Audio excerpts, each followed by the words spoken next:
ఓం శ్రీ వరలక్ష్మీదేవ్యై నమః. అందరికీ నమస్కారం అండి.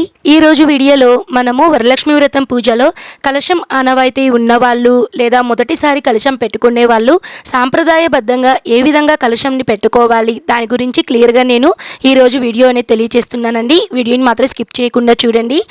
కొంతమంది కలశం చెమ్ముని అలంకరణ అనేది చేసుకుంటారండి. ఎలా అన్నా సరే చేసుకోవచ్చు అండి. సింపుల్గా అన్నా చేసుకోవచ్చు లేదా డెకరేషన్ ప్రకారంగా అయినా చేసుకోవచ్చు. ఏదైనా సరే మీ తృప్తి కోసం మీరైతే చేసుకోండి. నేనైతే ఇక్కడ ఒక పెద్ద ఇత్తడి చెమ్ము అయితే ఉందండి. ఈ చెమ్ముకైతే నేనైతే కలశం అయితే ఏర్పాటు చేసుకుంటున్నాను. మీ దగ్గర చిన్న సైజు చెమ్ము ఉన్నా కూడా ఆ చెమ్ము మీద కూడా మీరు చిన్న టెంకాయని పెట్టుకొని కలశం అనేది ఏర్పాటు చేసుకోవచ్చు.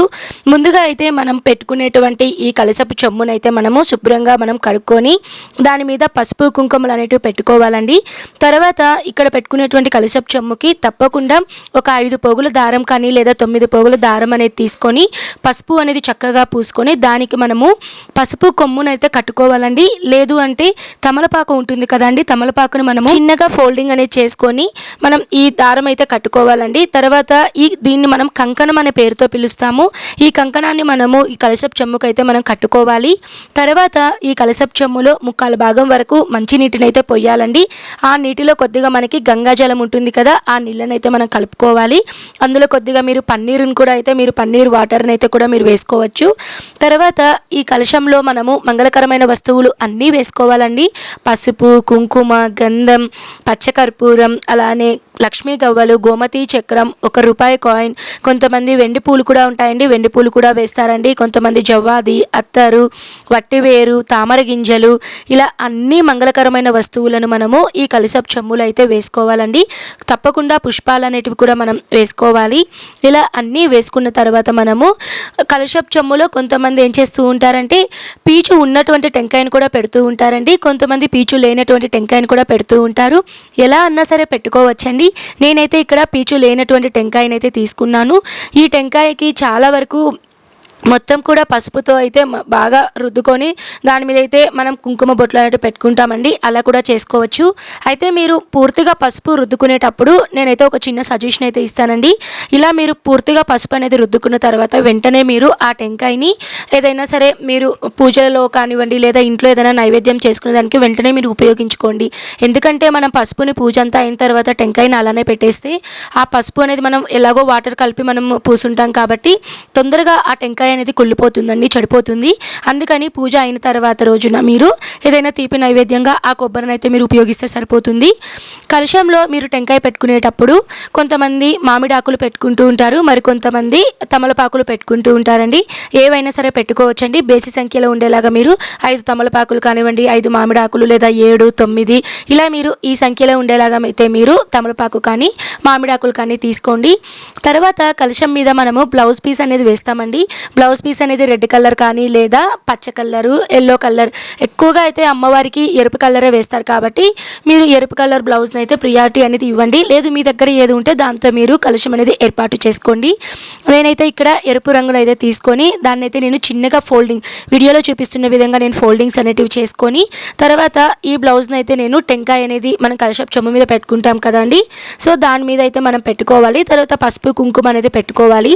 చెప్పాను కదండి, కొంతమంది అమ్మవారి తిలకం కూడా కొద్దిగా డెకరేషన్గా పెట్టుకుంటూ ఉంటారు. అలా కూడా పెట్టుకోవచ్చు, ఇలా కూడా పెట్టుకోవచ్చు అండి. తర్వాత మనము పూజకి ఇవంతా ఏంటంటే కలశం ఇవన్నీ మనం పూజకు 1 గంట ముందు కనుక ప్రిపరేషన్ చేసుకుంటే మీకు పూజ టైంలో హడావిడి పడకుండా ప్రశాంతంగా మీరు పూజ అనేది చేసుకుంటారు. ఇక్కడైతే పూజకు మనం ఒక పీఠాన్ని ఏర్పాటు చేసుకుంటాం కదండి. పీఠం మీద మీరు ఏదైనా ఒక పళ్ళెం పెట్టి దాని మీద మీరు ఒక 3 దోశలు కానీ లేదా 3 పిడికిళ్ళు కానీ బియ్యం అనేది పెట్టుకొని దాని మీద కొద్దిగా పసుపు కుంకుమ అనేది వేసుకొని ఈ కలశపు చెమ్మును మనం ముందుగా సిద్ధం చేసుకున్నాం కదా అండి, ఈ కలశపు చెమ్మునైతే మనము ఈ పీఠం మీద అయితే పెట్టుకోవాలి. పీఠం మీద పెట్టుకున్న తర్వాత దాని మీద మీరు గాజులు అనేటివి తప్పకుండా అమ్మవారికి అయితే మీరు పెట్టుకోవాలి. ఎంత మీరు ఎన్ని లక్ష్మీ స్వరూపాలు పెట్టుకున్నా కూడా మీరు పూజ చేయాల్సింది కలశంకి మాత్రమేనండి. పూర్వకాలంలో కానీ లేదా పురాణాల ప్రకారం కానీ శాస్త్రం ప్రకారం కానీ మనము వరలక్ష్మి వ్రతం పూజ చేసేది అమ్మవారి సాక్షాత్తు అమ్మవారికి చేస్తాం కాబట్టి అమ్మవారిని కలశం రూపంలో మనం ఆవాహించి పూజ అనేది చేసుకుంటాం కాబట్టి కలశంకి మాత్రమే మనం పూజ చేసుకోవాలండి. నేనైతే ఇక్కడ గజవస్త్రం అండి, అంటే దూది వస్త్రం అంటాం కదా, ఈ దూది వస్త్రాన్ని అయితే నేను అమ్మవారికి ఆభరణం లాగా అయితే వేసుకున్నాను. తర్వాత ఒక పూలమాలను అయితే అమ్మవారికి కలశంకి అయితే అలంకరణ చేసుకున్నానండి. పూజలో మీరు ఏవైనా సరే కొన్ని వస్తువులు అన్నట్టు కొంతమంది గోల్డ్, సిల్వర్ ఇలాంటివన్నీ కొంటూ ఉంటారు కదా, వాటిని కూడా మీరు అమ్మవారి కలశం దగ్గర పెట్టుకుంటే చాలా మంచిది. ఇదండి ఓవరాల్గా అయితే కలశం ఎలా సిద్ధం చేసుకోవాలి ఇవి చెప్పాను కదండి. ఇప్పుడు పూజ అంతా అయిన తర్వాత కలశంలో వేసిన వస్తువులను ఏం చేయాలి, ఆ జాకెట్ని, టెంకాయని ఏం చేయాలి, ఇలా డౌట్స్ ఉంటాయి కదండి. మరి పూజ అంతా అయిన తర్వాత కలశంలో ఉన్నటువంటి నీళ్ళని ఏం చేయాలంటే ముందుగా ఇల్లంతా సంప్రోక్షణ చేసుకోవాలండి. అలానే మీ ఇంట్లో కుటుంబ సభ్యులు తీర్థంగా కూడా స్వీకరించవచ్చు. అలానే ఏదైనా సరే ఒక పచ్చని చెట్టు కానివ్వండి, మీరు తులసమ్మ చెట్టు కానివ్వండి, అక్కడైతే మొదల్లో అయితే మీరు పోసేయచ్చు. అలానే మీరు ఏదన్నా నది తీరాల్లో కానీ ఆ నీళ్ళని అయితే కలిపేయచ్చండి. కలశంలో వేసిన వస్తువులను ఏం చేయాలి అంటే మీరు వాటన్నిటిని తీసుకొని ఏదైనా ఒక బాక్స్లో కానీ ఎందులో అన్నా పెట్టుకొని మీరు బీరువాలో కానీ డబ్బులు ఉండే ప్లేస్లో అయితే పెట్టుకోండి. కలశం మీద పెట్టినటువంటి టెంకాయని కొంతమంది ఇంట్లో అయితే ఎర్రటి వస్త్రంలో అయితే కట్టుకొని ఇంటి గుమ్మానికి అయితే రక్షలాగా కట్టుకుంటూ ఉంటారండి. అలా చేసుకోవచ్చు. లేదు అనుకుంటే ఏదైనా పారే నీళ్ళల్లో ఆ టెంకాయని అయితే కలిపేయచ్చండి. కొంతమంది ఆ కొబ్బరి ఉంటుంది కదా, కొబ్బరిని ఏదన్నా ఇంట్లో తీపి నైవేద్యంగా చేసుకుంటారు. అలానే కలశం మీద పెట్టినటువంటి జాకెట్ పీస్ వచ్చేసి ఎవరైతే పూజ చేస్తారో వాళ్ళు తీసుకోవచ్చండి, వాళ్ళ అత్తగారు అయితే తీసుకోవచ్చు. అలానే కలశం మనం కింద బియ్యం పెడతాం కదా, ఈ బియ్యం అయితే మనము పక్షులకు ఆహారంగా వేసుకోవచ్చు. లేదు అంటే నైవేద్యం అనేది ఇంట్లో ఏదైనా పొంగల్ కానీ ఏదైనా నైవేద్యం అనేది చేసుకోవచ్చు. ఇదండి ఓవరాల్గా కలశంలో వేసిన వస్తువులు ఏం చేయాలి, కలశం ఎలా పెట్టుకోవాలి అన్నీ కూడా క్లియర్గా తెలియజేస్తాను. పూర్తి ఇన్ఫర్మేషన్, పూజా విధానం వీడియో అవన్నీ కూడా నేను మీకు రానున్నటువంటి వీడియోస్లో అప్లోడ్ చేస్తాను. తప్పకుండా మన ఛానల్ సబ్స్క్రైబ్ చేసుకోండి. ఓకే అండి. సర్వే జనః సుఖినో భవంతు. స్వస్తి.